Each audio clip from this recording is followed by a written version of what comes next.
Hello everyone, David here, New View Safety Coach. This is, well, it's time for another blog review. And I think it's number 12, or it's just 13. I'll have to have a look. I should have looked before, to be honest with you, but it's been one of them mornings.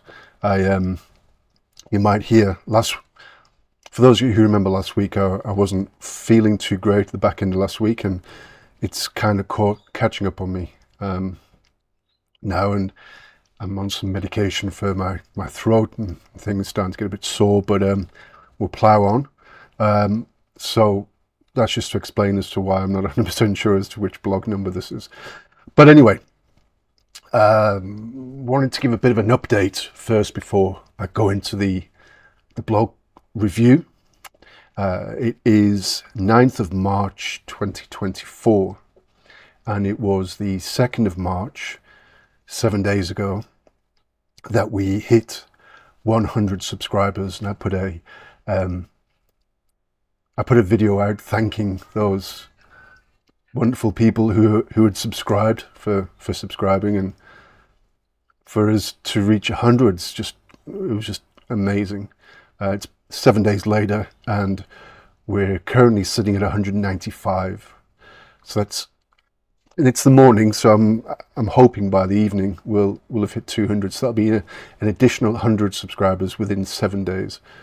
So 4 weeks to 100 and 7 days to 200. So I don't know what that means, but it's yeah, it's strange. It's strange. I don't know what to make of it yet. I don't want to get carried away, and I don't want to think it's nothing. So I want to try and find some happy medium as to what that actually means. Anyway, and for those of you who aren't new here as well, you know that I like to create new playlists, or series as I call them. And I started another one last week called the Shut Up David series, as the opposite to my Waffle On series. So the Shut Up David series is about me talking to other people, or other people talking to me, to put a better version of that out, better spin on that.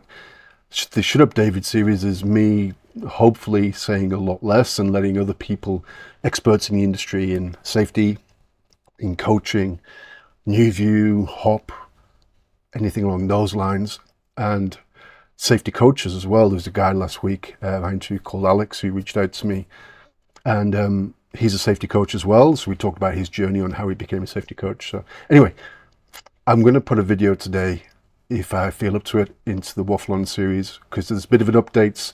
I want to give on new applications I've been using for the interview, for the podcast series, and such forth. So if you want to hear more, hop over to the Waffle On series, and yeah, there'll hopefully be an update there fairly soon. So cracking on with this blog post review.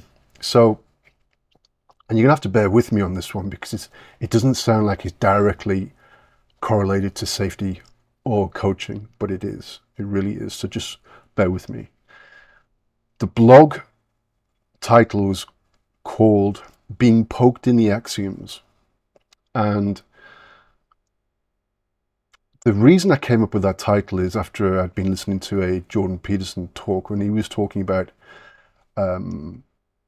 people's axiomatic truths excuse me, and how people form them, and how they defend them, and how they react when their axiomatic truths are challenged or reinforced, the positive and the negative aspects of that. And so much of that just reminded me of both organizational coaching, whereby we are there to help raise self-awareness, and that raising of self-awareness is going to mean having to look at some of your axiomatic truths. We're at 5 minutes. Okay, let me get through this preamble fairly quickly then. To have a look at your axiomatic truths and see if they're serving you, and see what impact they're having on the people around you as well. And the other side of it is for safety, for people develop axiomatic truths around safety, around what it is, around how it should be enacted, around how they should enact it, around what it's there to do and how it's going to do these things.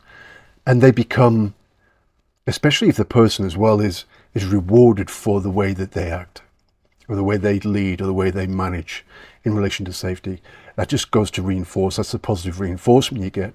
And then if later down the line, especially when you potentially want to move away from the more traditional view of safety into the more new view, safety differently, HOP, whatever it is, those axiomatic truths of yours are going to be challenged. And it's going to be difficult, potentially difficult for you to be able to make the transition. So that's the common link. That's the common link. I just want to put that up there, front and center. So I don't go all the way through this and then tell you what the correlation is towards the end. So, title.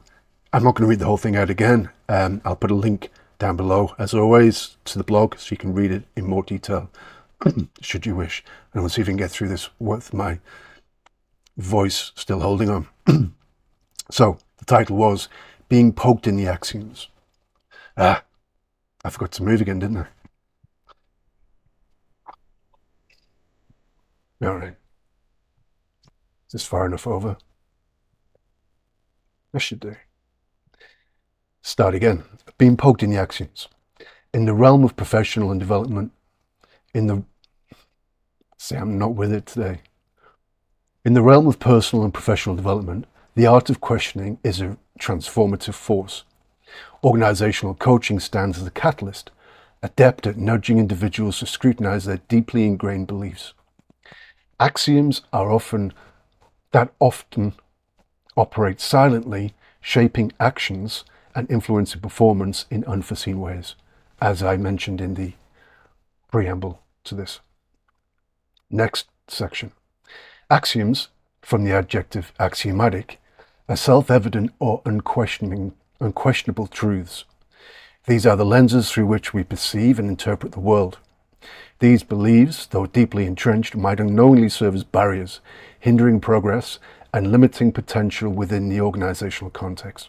Again, what I spoke about in the preamble. Next section. Okay, so before I go into the next section, I've skipped a little bit of the blog out. Obviously, I don't read the whole thing, but these two sections here that I'm going to read out, you may say, okay, David, we've got axiomatic truths. How does coaching help with that? How does coaching shed light on what they are and help us work through it? So the next section was unveiling the unconscious. Many axioms lie dormant in the recesses of our mind, shaping thoughts, behaviors, and decisions without conscious awareness. That's the important part. You're not always aware as to why you think the way you think and why you react the way you react, and it's automatic sometimes. Coaching techniques peel back these layers, bringing these beliefs to the forefront, whether it's beliefs about one's abilities, perceptions of success, or notions about leadership. Coaching prompts individuals to question the roots of these beliefs and their impact on performance. Now, the reason I keep on coming back to this word performance is for those of you who remember when we touched on Sir John Whitmore's GROW model and his performance model. His performance model that he put forward is performance is potential minus interference. So we can look at axiomatic truths. Some of them are going to be good.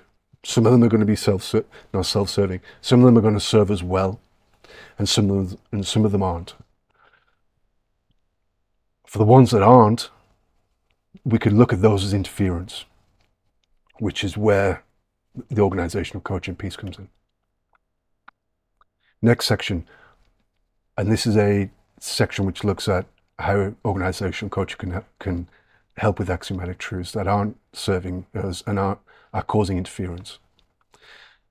I know I'm repeating myself at the moment. As I said, my brain's not with it today. Probing assumptions and limiting beliefs.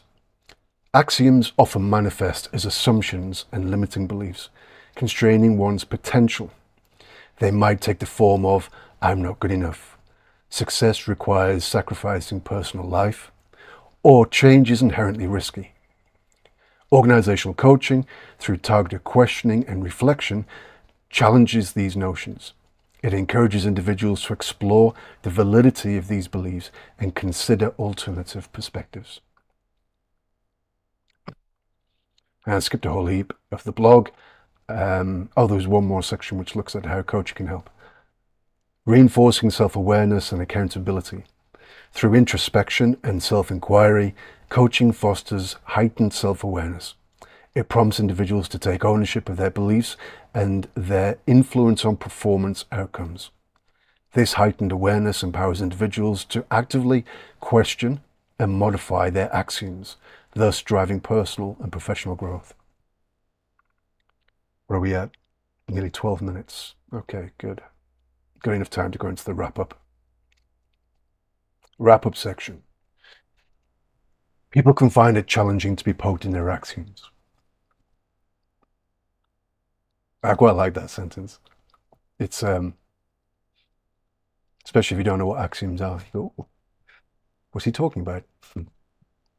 In the dynamic equation of performance equals potential minus interference, coaching acts as a mitigating force, minimizing the interference caused by limiting axioms. It empowers individuals to unravel the intricacies of their belief systems, fostering a fertile ground where potential can flourish unencumbered by outdated or restrictive beliefs.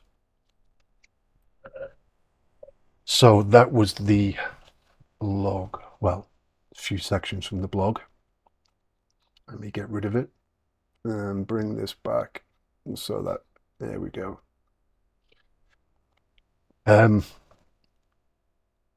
Yeah, I really don't feel in the mood too much, to be honest with you, to be waffling on much more. 12 and a half minutes. As you can probably hear, my throat's suffering, even though I've had some antiseptic throat spray and ibuprofen and such forth. So I'm going to leave it there. Dodged a bullet today. You got off light, 13 minutes. And I hope you're all well, and I'll see you for the next video. Thank you for watching.